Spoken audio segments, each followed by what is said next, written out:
Fishing is a great way for family and friends to spend time together.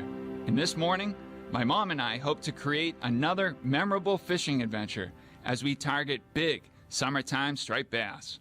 Hey, Ryan here from My Fishing Cape Cod. It's a beautiful summer day here on the Cape, and I'm with my mom, Kathy. Thanks for coming.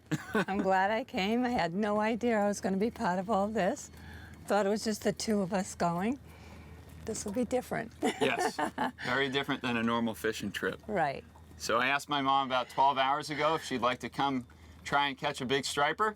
So that's what we're going to do today. I'm going to try to put my mom on some big striped bass. No pressure, catch and release. Yes, all catch and release today. Yep. Maybe I'll have you hook an eel. I would love to. I love those eels. One effective way to catch big stripers during the summer is to use live eels. These slimy and resilient creatures are often irresistible to big bass. All right, so we're going to start by fishing with eels, which I know you're familiar with, right, Mom? Yes, I love those eels. When Ryan was about 13 and 14, he was fishing down at Barnstable Harbor. My voice might go. And he called me and said he had run out of eels. So it was my first time to go get a bucket of eels and transport them down to him. So I went and got them in Wareham. I think it was Wareham. Brought them to Barnstable Harbor. And when I got to the harbor, there were no eels in the bucket. They were all under my seat in the car. So I screamed. A lady came running over, big tough fisher lady. And she said, "What's wrong?" And I told her about the eels. She went under all my seats and grabbed every single one of them and put them back in the bucket. You're supposed to either ice them down or put a lid. That's right. So I thought they would sleep. No, that was just bottom. Oh, what was it? So that's a good tip. My mom just said you can put the eels on ice, Yep. and that'll really calm them down. So when you're transporting them, make sure you keep a lid on the bucket, and you can put a little ice on them to slow them down. Or buy a bucket with a lid. That's right. So we're going to start with the eels, and we're going to move around and hopefully mark some fish.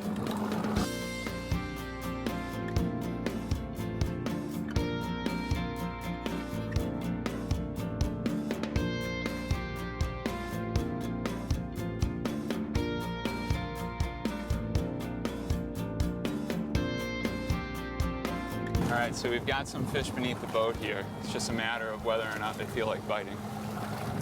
I've got my mom holding the rod. We're using circle hooks, so I'm just gotta have my mom just hold the rod. If we get a bite, we're just gotta let the circle hook do its job. We're not gonna do a big hook set, we're just gotta hold tight. And once we feel like we have a fish, we're just gotta start reeling. That circle hook's gotta come up through the fish's mouth and hopefully get him right in the jaw, which will make it easy to release them.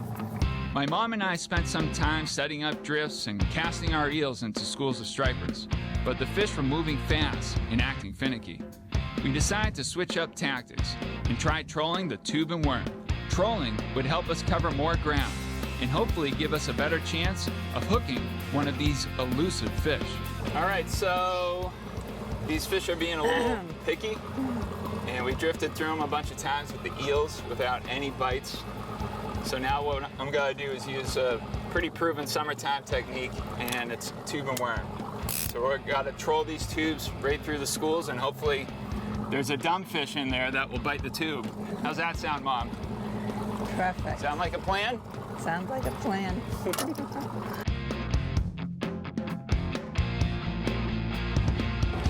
So the tube and worm is pretty much ineffective if you don't have a worm on the end of the hook here.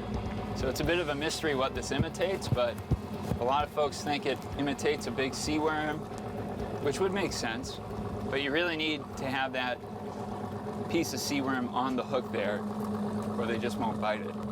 So you can just hook it and let it dangle, or what I like to do is hook it a few times, and that way there's less sea worm hanging off the hook, so there's less opportunity for the bass just to nip the end and not actually get hooked. So something like that is perfect.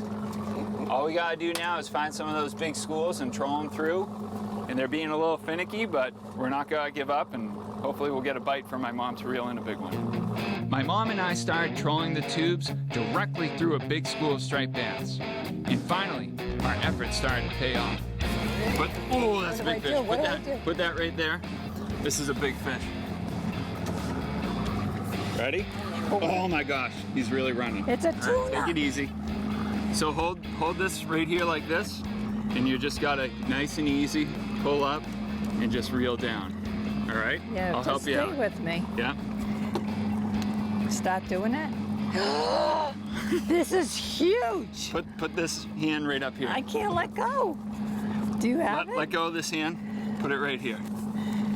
Oh my gosh, he's running big time. There you go. All right, good. Ah. That's good.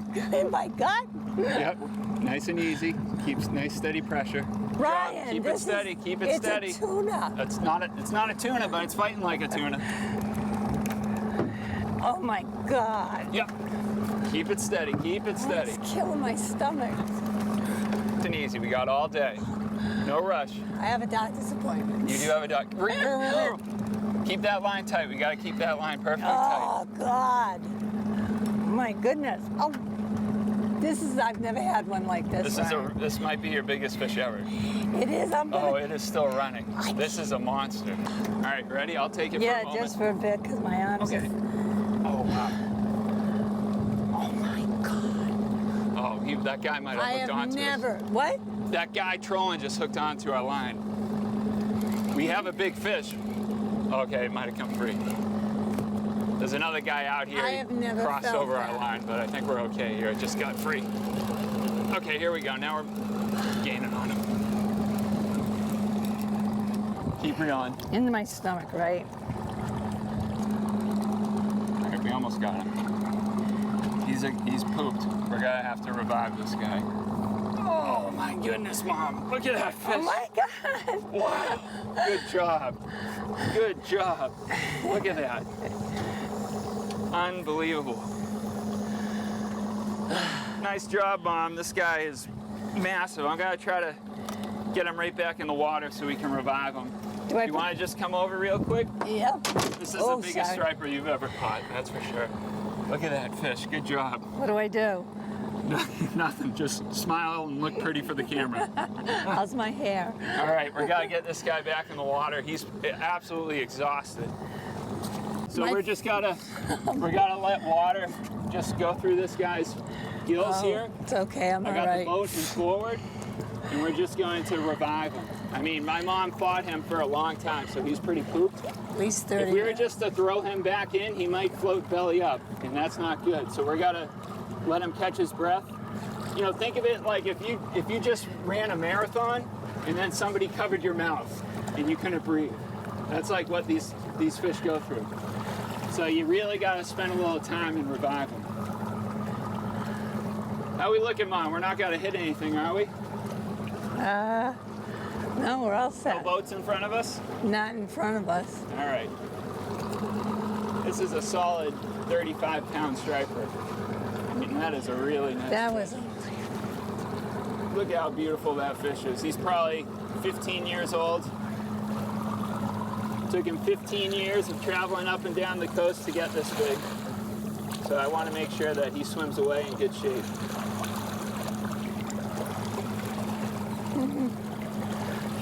When he's ready, he'll chomp down on my thumb.